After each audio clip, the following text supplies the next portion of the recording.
Okay. Who wants to wear the gloves and goggles? Oh, I do. Okay. Look at that. Trying to avoid it, and then you get exactly what you want. And This makes me feel cool. one of each. Oh, snap. Oh. And you get that one. And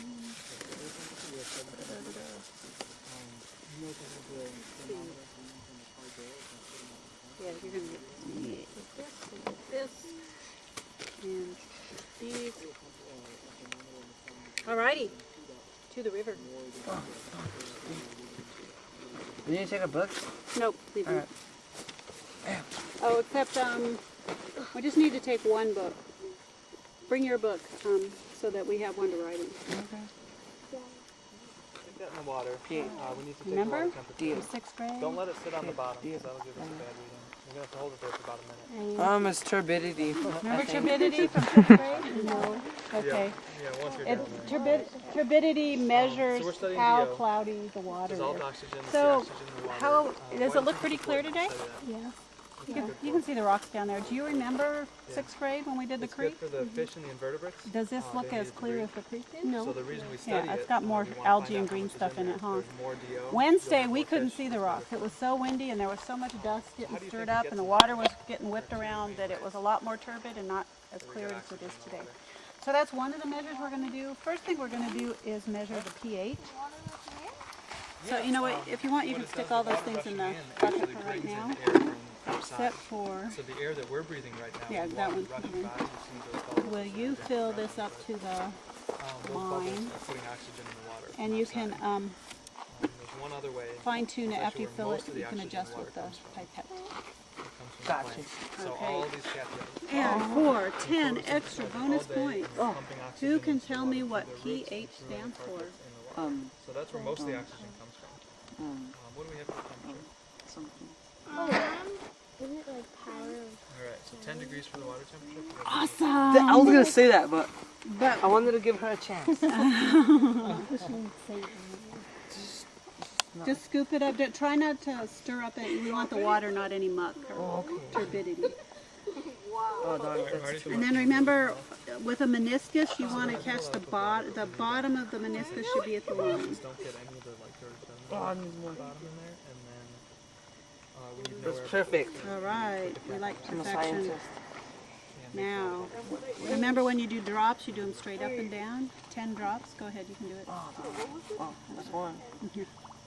One. Well, you guys, I made a big deal about Marty not getting any bubbles in the bottle when he does that. Why do you think it's important that there aren't any air bubbles? Alrighty. So now power's a hydrogen, The air bubbles but have oxygen. We just want what's the more oxygen in common? the water. Let's see, we take the blue and then Yeah, I think mix it up. Cool. pH All right, let's measures make our way down. acid and bases, right? Yes, There's I a- do. 7 is neutral. Yeah. So now we're going to put it in this pool. And you guys are going to hold it up to the sky and you're comparing, okay, so this one in the middle is your comparison to which one is it closest to. Don't tell your number, okay? Just hold it in your head. We'll vote. Go ahead and hold it. Yeah, put it up to the sky and feel the, Wait, which one's ours? This one? agree with her? Just kidding. Okay, well, Daisy thinks it's 8.5. I think it's 8. Yeah. Oh, 8. She said 8 too, huh? You all agree with 8? Under manual, that you guys put 8.0. Now, we'll see what the probe says. So you push the on and off button and then put it in the water. Don't let the water go above here. And you're watching the larger number. And wait until it stabilizes and stops changing its mind. Yeah. And then while she's doing that, Kilo.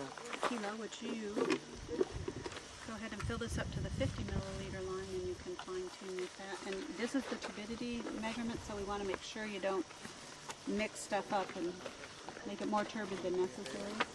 Look at those little floats of algae floating along. start fixation? You're gonna fix your axis. Okay, so we'll round that to 8.2. You guys were pretty close. And trade me, Daisy. Just fill the bucket to, you know, the bottom, the number one. Good. While you're there, don't to the just to that bottom line. Yeah. It kind of turns a weird yellow color. And we'll go back. We won't need that stuff anymore. Oh, I just needed it to get water. All the way up. Do the pH stuff. It's not all the way up.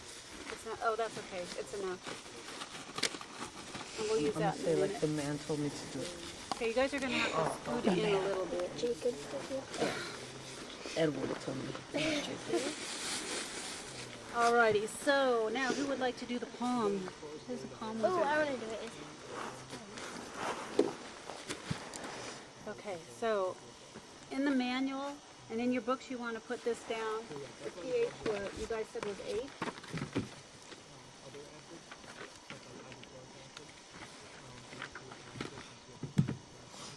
Just 8? 8.0.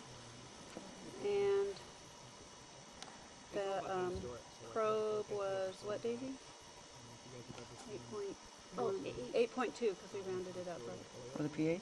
Yeah, for pH on the probe was 8.2. So what does that mean? If we look at this scale on pH, 7 is neutral and everything can live at 7. 8.0 or 8.2 is right about here in the middle of 8. So it's getting a little alkali for trout in the Owen sucker and sensitive invertebrates.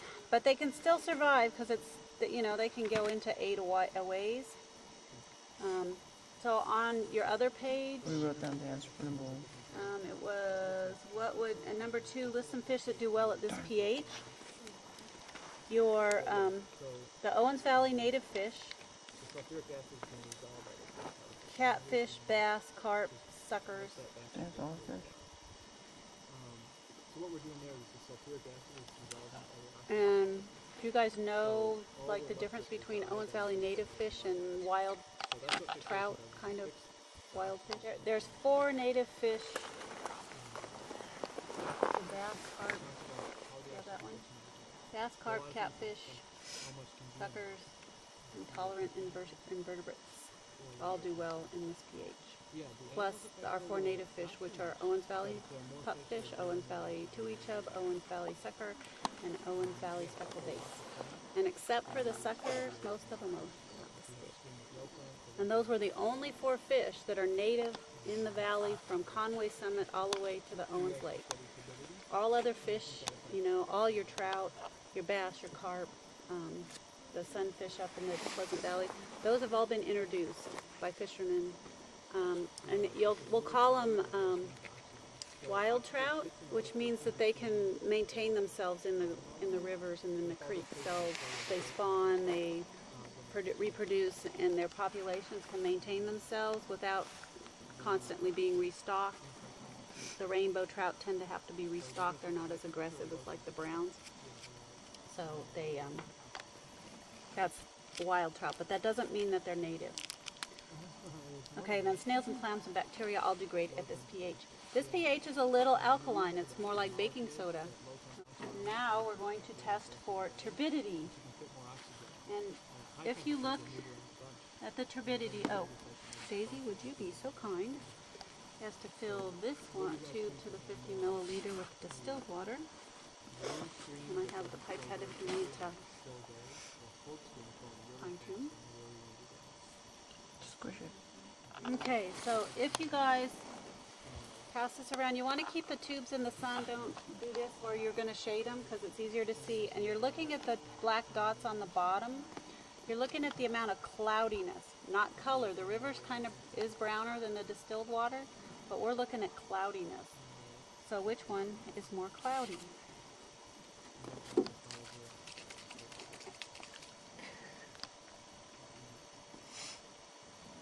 They look the same? Which is more cloudy?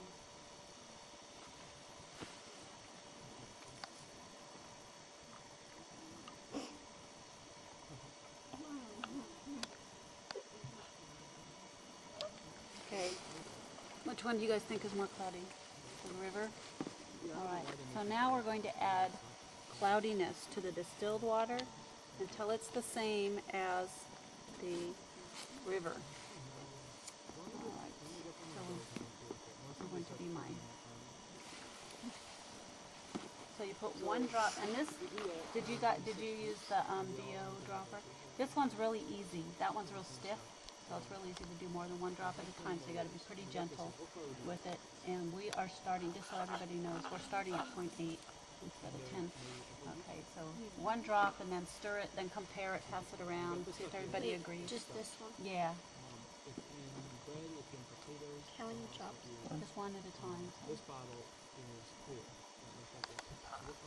See, I chose her because she's so cute. Take those and check them out.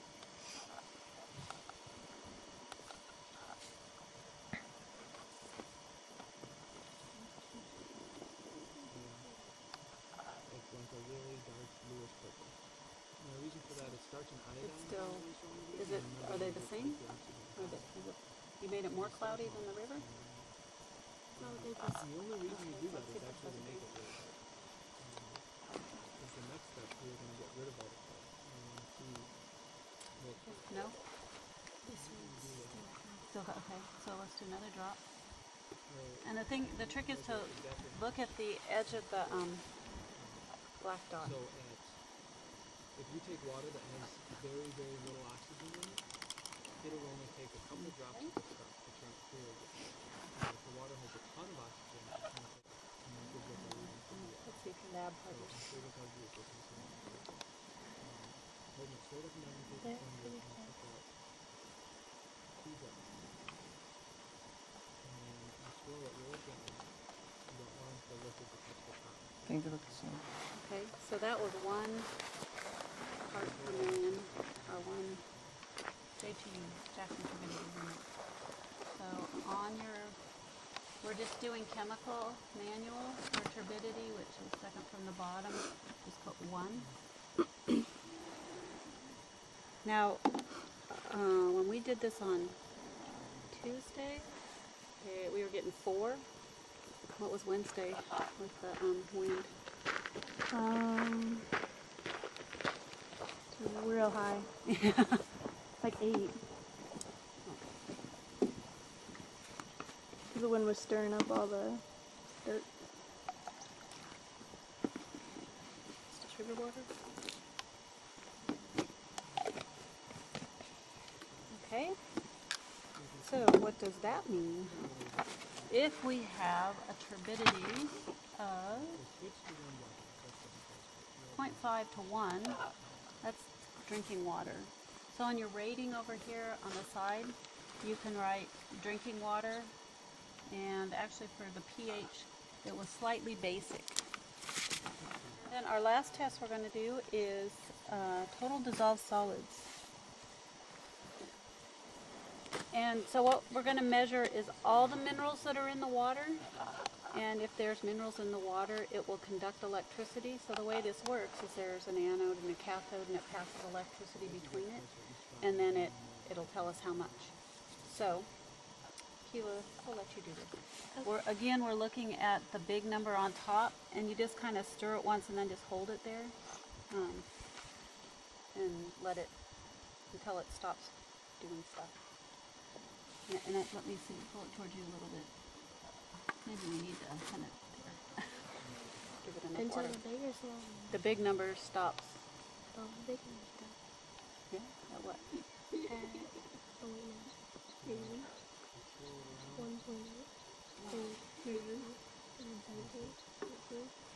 180. Oh, there's a decimal. Okay, so wait, now you got it on the palm. See the calculator button down there on the... Sometimes it'll look like a little bit different. And so all of those steps, all those different steps we did. Okay, press the button again. On the top. You get this one number right here. Yawn?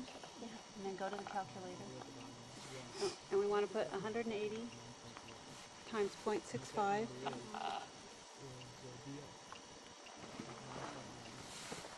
17. Okay, so our TDS is 117. 117 is between 25 and 500 is typical drinking water or stream water, and it's medium. So it's rated as medium in your books. Flip over and we'll answer the rest of the questions. And Keela, now go back, go home. So you guys know how to do Documents. I'm gonna show you guys how to And then, did you already put in the numbers? Can we put all of them? Yeah. So you have to rinse it out. So now, let's think about number 4. Each spring, they do the flushing flow. And they put 200 CFS. Well, this year they put 200 CFS down the river. And if you look across over there, see the two big kind of rocks embedded in the bank just below the top of the bank? That's where 200 runs. That's how deep the river was then. But when you have 200, just imagine 200 CFS coming down the river all of a sudden, what does that do to the turbidity? Does it make it more or less? It stirs it up, so it's a lot more turbid, right? And if there's a lot more turbidity, how does that affect the fish? Well, hopefully they don't die, but it will make it harder to breathe, right? Because it'll get silt in their gills. And it makes the water darker, so it increases the temperature, which makes it a little harder. Warmer water holds less DO.